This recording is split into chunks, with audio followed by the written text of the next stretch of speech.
জুলাই সনদের প্রতিটি দফা, প্রতিটি অঙ্গীকার অক্ষরে অক্ষরে বাস্তবায়ন করতে সরকার বদ্ধপরিকর।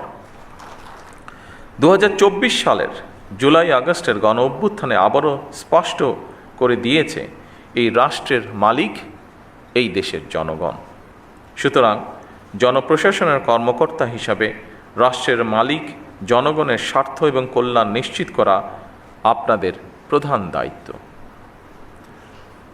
সম্মানিত উপস্থিতিবৃন্দ, আমি আশা করি বিএমের কারিকুলাম এবং প্রশিক্ষণ পরিবেশ দেশের বিভিন্ন প্রান্ত থেকে আগত কর্মকর্তাদের পেশাগত দক্ষতা, সমস্যা সমাধানের ক্ষমতা এবং উদ্ভাবনী চিন্তাকে আরও সমৃদ্ধ করবে। আধুনিক প্রশাসনে দক্ষতা মানে শুধু নিয়ম জানা নয়, বরং প্রযুক্তির ব্যবহার, তথ্য বিশ্লেষণ, দ্রুত সিদ্ধান্ত গ্রহণ এবং জনসেবায় সৃজনশীল দৃষ্টিভঙ্গি। এবং সেই লক্ষ্যেই বর্তমান সরকার প্রশিক্ষণ ব্যবস্থাকে আরও আধুনিক ও ফলাফলমুখী করার উপর গুরুত্ব দিয়েছে। মৌলিক প্রশিক্ষণের পাশাপাশি উন্নত কোর্স, গবেষণা এবং নীতি নির্ধারণমূলক শিক্ষার সুযোগ বৃদ্ধি করার চেষ্টা করা হচ্ছে।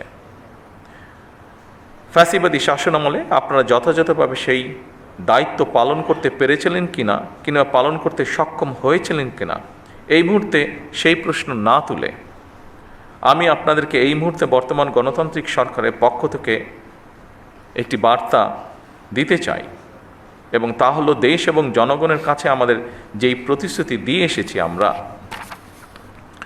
এসব স্রেফ রাজনৈতিক প্রতিশ্রুতি নয়, বরং জনগণের সঙ্গে করা আমাদের চুক্তি। জনগণ আমাদের ইশতেহারের পক্ষে রায় দিয়েছে। সুতরাং বর্তমান গণতান্ত্রিক সরকার নির্বাচনী ইশতেহার এবং জনগণের সামনে স্বাক্ষরিত জুলাই সনদের প্রতিটি দফা, প্রতিটি অঙ্গীকার অক্ষরে অক্ষরে বাস্তবায়ন করতে সরকার বদ্ধপরিকর।